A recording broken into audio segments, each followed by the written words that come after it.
President Trump's Make America Healthy Again Commission Executive Order, February 13, 2025. By the authority vested in me as President by the Constitution and the laws of the United States of America, it is hereby ordered. Section 1. Purpose. American life expectancy significantly lags behind other developed countries, with pre-COVID-19 United States life expectancy averaging 78.8 years, and comparable countries averaging 82.6 years. This equates to 1.25 billion fewer life years for the United States population. 6 in 10 Americans have at least one chronic disease, and 4 in 10 have 2 or more chronic diseases. An estimated 1 in 5 United States adults lives with a mental illness. These realities become even more painful when contrasted with nations around the globe. Across 204 countries and territories, the United States had the highest age-standardized incidence rate of cancer in 2021, nearly double the next highest rate. Further, from 1990 to 2021, the United States experienced an 88% increase in cancer, the largest percentage increase of any country evaluated. In 2021, asthma was more than twice as common in the United States than most of Europe, Asia, or Africa. Autism spectrum disorders had the highest prevalence in high-income countries, including the United States, in 2021. Similarly, autoimmune diseases such as inflammatory bowel disease, psoriasis, and multiple sclerosis are more commonly diagnosed in high-income areas such as Europe and North America. Overall, the global comparison data demonstrates that the health of Americans is on an alarming trajectory that requires immediate action. This concern applies urgently to America's children. In 2022, an estimated 30 million children, or 40.7%, had at least one health condition, such as allergies, asthma, or an autoimmune disease. Autism spectrum disorder now affects 1 in 36 children in the United States, a staggering increase from rates of 1 to 4 out of 10,000 children identified with the condition during the 1980s. 18% of late adolescents and young adults have fatty liver disease. Close to 30% of adolescents are pre-diabetic, and more than 40% of adolescents are overweight or obese. These health burdens have continued to increase alongside the increased prescription of medication. For example, in the case of attention deficit disorder or attention deficit hyperactivity disorder, over 3.4 million children are now on medication for the disorder, up from 3.2 million children in 2019 to 2020, and the number of children being diagnosed with the condition continues to rise. This poses a dire threat to the American people and our way of life. 77% of young adults do not qualify for the military based in large part on their health scores. 90% of the nation's $4.5 trillion in annual healthcare expenditures is for people with chronic and mental health conditions. In short, Americans of all ages are becoming sicker, beset by illnesses that our medical system is not addressing effectively. These trends harm us, our economy, and our security. To fully address the growing health crisis in America, we must redirect our national focus, in the public and private sectors, toward understanding and drastically lowering chronic disease rates and ending childhood chronic disease. This includes fresh thinking on nutrition, physical activity, healthy lifestyles, over-reliance on medication and treatments, the effects of new technological habits, environmental impacts, and food and drug quality and safety. We must restore the integrity of the scientific process by protecting expert recommendations from inappropriate influence and increasing transparency regarding existing data. We must ensure our healthcare system promotes health rather than just managing disease. Section 2. Policy. It shall be the policy of the federal government to aggressively combat the critical health challenges facing our citizens, including the rising rates of mental health disorders, obesity, diabetes, and other chronic diseases.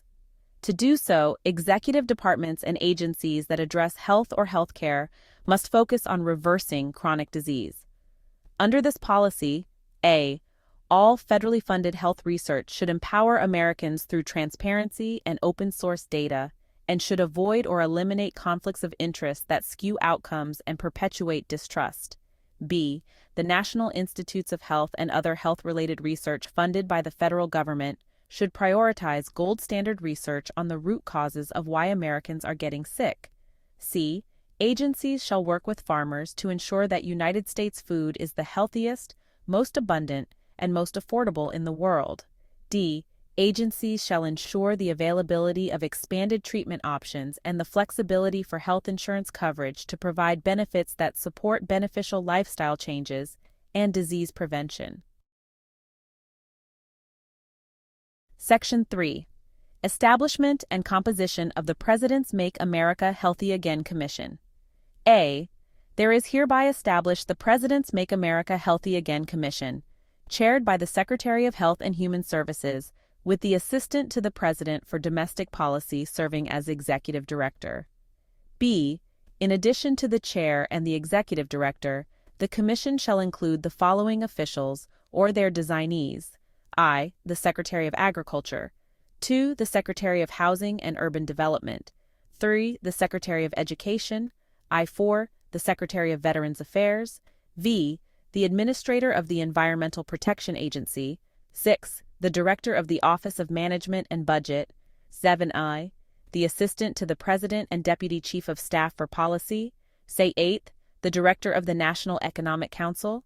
I. The Chairman of the Council of Economic Advisors. X. The Director of the Office of Science and Technology Policy. She. The Commissioner of Food and Drugs. 3. The Director for the Centers for Disease Control and Prevention. 3. The Director of the National Institutes of Health, QUIF. Other members of my administration invited to participate at the discretion of the Chair and the Executive Director, CC. Fighting childhood chronic disease. The initial mission of the Commission shall be to advise and assist the President on how best to exercise his authority to address the childhood chronic disease crisis. Therefore, the Commission shall: A. Study the scope of the childhood chronic disease crisis and any potential contributing causes, including the American diet, absorption of toxic material, medical treatments, lifestyle, environmental factors, government policies, food production techniques, electromagnetic radiation, and corporate influence or cronyism. B. Advise and assist the President on informing the American people regarding the childhood chronic disease crisis, using transparent and clear facts. And C. Provide to the President government-wide recommendations on policy and strategy related to addressing the identified contributing causes of and ending the childhood chronic disease crisis. CECI. Initial assessment and strategy from the Make America Healthy Again Commission. Within 100 days of the date of this order, the Commission shall submit to the President, through the Chair and the Executive Director, the Make Our Children Healthy Again assessment, which shall identify and describe childhood chronic disease in America compared to other countries.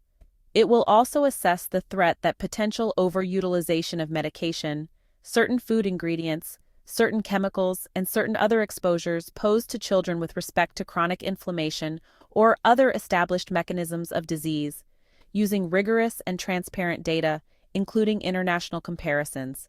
The assessment will further assess the prevalence of and threat posed by the prescription of selective serotonin reuptake inhibitors, antipsychotics, mood stabilizers, stimulants, and weight loss drugs. It will identify and report on best practices for preventing childhood health issues, including through proper nutrition and the promotion of healthy lifestyles. Additionally, it will evaluate the effectiveness of existing educational programs with regard to nutrition, physical activity, and mental health for children. Moreover, the assessment will identify and evaluate existing federal programs and funding intended to prevent and treat childhood health issues for their scope and effectiveness. It will ensure transparency of all current data and unpublished analyses related to the childhood chronic disease crisis, consistent with applicable law. The evaluation will also cover the effectiveness of current federal government childhood health data and metrics, including those from the Federal Interagency Forum on Child and Family Statistics and the National Survey of Children's Health. The assessment aims to restore the integrity of science, including by eliminating undue industry influence, releasing findings and underlying data to the maximum extent permitted under applicable law, and increasing methodological rigor. Finally, it will establish a framework for transparency and ethics review in industry-funded projects. Within 180 days of the date of this order, the Commission shall submit to the President, through the Chair and the Executive Director, a Make Our Children Healthy Again strategy, based on the findings from the Make Our Children Healthy Again assessment. The strategy shall address appropriately restructuring the federal government's response to the childhood chronic disease crisis, including by ending federal practices that exacerbate the health crisis or unsuccessfully attempt to address it, and by adding powerful new solutions that will end childhood chronic disease. The Chair may hold public hearings, meetings, roundtables, and similar events as appropriate, and may receive expert input from leaders in public health and government accountability, CC. Additional reports. Following the submission to the President of the strategy and any final strategy reports thereafter, the Chair and the Executive Director shall recommend to the President updates to the Commission's mission, including desired reports. The Commission shall not reconvene following submission of the strategy until an updated mission is submitted to the President through the Executive Director, CC. General Provisions. Nothing in this order shall be construed to impair or otherwise affect the authority granted by law to an executive department or agency, or the head thereof, or the functions of the Director of the Office of Management and Budget relating to budgetary, administrative, or legislative proposals. This order shall be implemented consistent with applicable law and subject to the availability of appropriations. This order is not intended to and does not create any right or benefit, substantive or procedural, enforceable at law or in equity by any party against the United States, its departments, agencies, or entities, its officers, employees, or agents, or any other person. The White House, February 13, 2025. Learn more about wireless radiation at RF Safe.